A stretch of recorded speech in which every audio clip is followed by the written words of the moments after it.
Hello les amis, on se retrouve pour une nouvelle vidéo. Il va s'agir des sorties livresques du mois d'avril. Et oui, on est déjà le 7 avril quand je tourne cette vidéo. Je suis toujours en retard, on ne change pas une équipe qui gagne, mais c'est pas grave. C'est parti, donc le 1er avril est sorti Play Hard de K. Bromberg, le tome 1 aux éditions Hugo Roman. Cette autrice me tourne beaucoup, là on était dans l'univers du sport, c'est une romance. Moi c'est tout ce qui m'a happé, j'ai vu ça, j'ai dit bon, bah pourquoi pas, écoutez. La couverture est très jolie en jaune comme ça me plaît pas mal. Le 2 sort aussi à la même date, donc pourquoi pas se laisser tenter, on verra.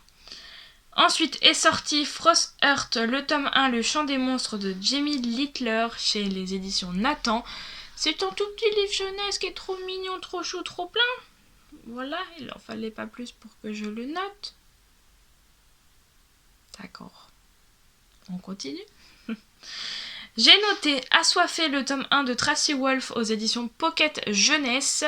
Celui-là c'est pareil, je l'ai vu un peu partout.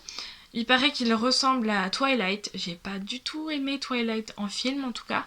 Le 1, j'ai même pas continué parce que j'ai trouvé ça ridicule. Mais après chacun aime. Hein. J'ai une amie qui adore et parce qu'en même temps, quand c'est sorti, ça a fait un gros buzz. Et ce que je peux comprendre parce qu'il n'y avait pas de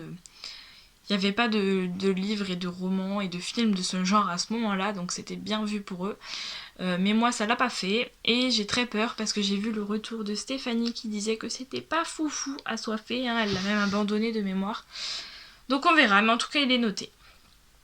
Ensuite est sorti le 1er avril Les enquêtes d'Anna Swenson, le tome 1 Meurtre et pépites de chocolat de Joanne Fluck chez Cherche Midi, et il y a aussi Meurtre et Charlotte aux fraises de mémoire. Le tome 2, donc qui est sorti aussi chez Cherche Midi. Il me tente trop, la couve est trop belle, vous verrez quand je vous aurai mis, mais ils ont l'air trop bien. Moi déjà quand j'ai vu la couve, ça m'a donné envie de manger. Donc voilà, le pari est gagné pour eux. Ensuite, le 2 avril est sorti L'Oasis de Maëva Lejuez, le tome 1, Le Monde Caché chez Alter Reel Édition, que j'ai reçu en partenariat en service presse numérique et que je suis en train de lire avec la copine Aurore. Pour l'instant, on a lu 5 chapitres et je peux vous dire que ça envoie du lourd.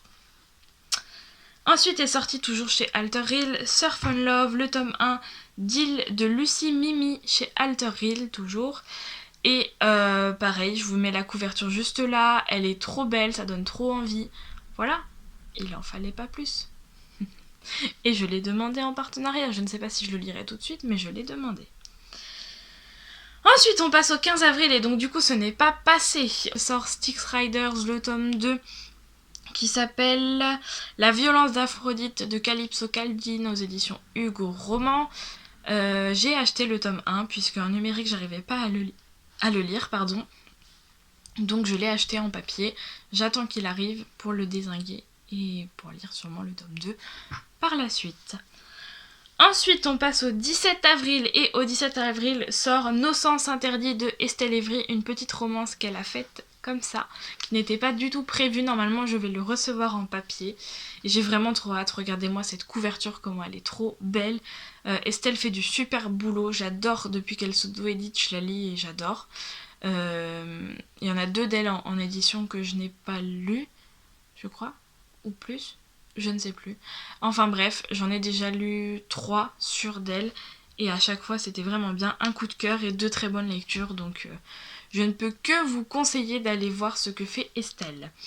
Ensuite, le 20 avril, on continue avec une auto-éditée puisque sort Irish Renegade, le tome 2, Pharrell de Blandine P. Martin. Et là, j'ai trop hâte aussi. On l'a aussi reçu en numérique pour les partenaires. Donc nous, on le lit ce week-end. Et j'ai trop hâte parce que voilà, la fin était juste horrible et j'ai hâte de savoir ce qu'elle réserve à nos petits personnages. Et enfin, oui, cette vidéo est courte, mais ça fait du bien aussi. Le 29 avril sortira La lumière était si parfaite de Karen Ponte aux éditions Fleuve Éditions. Comment vous dire, est-ce que j'ai encore besoin de parler de comment j'aime Karen Ponte ? J'adore tout ce qu'elle fait, alors je pense pas l'acheter tout de suite. Si c'est comme ces autres romans, ils sortiront en poche par la suite, et comme je les ai quasiment tous en poche, à part les 2 de Noël, je vais attendre encore 1 an, c'est pas grave, j'en ai encore quelques-uns d'elle en stock, y a pas de souci, mais Je tiens à lui faire de la pub parce que c'est une autrice vraiment super sympa. Que ce soit au niveau moral et au niveau de son écriture, c'est génial ce qu'elle fait. Donc n'hésitez vraiment pas à la suivre déjà sur son compte Instagram et puis à voir ses petites parutions qui pour moi ont été tous des coups de cœur. Voilà. Et écoutez les amis, c'en est tout de cette vidéo, j'espère qu'elle vous aura plu. En tout cas moi ça me fait toujours marrer de faire tourner les sorties livresques, même si pour mon banquier ça le fait moins marrer, parce que du coup ma wishlist explose à chaque fois. Mais bon, c'est pas grave, c'est comme ça, c'est l'amour de la lecture. Je vous fais des gros bisous et je vous dis à une prochaine vidéo.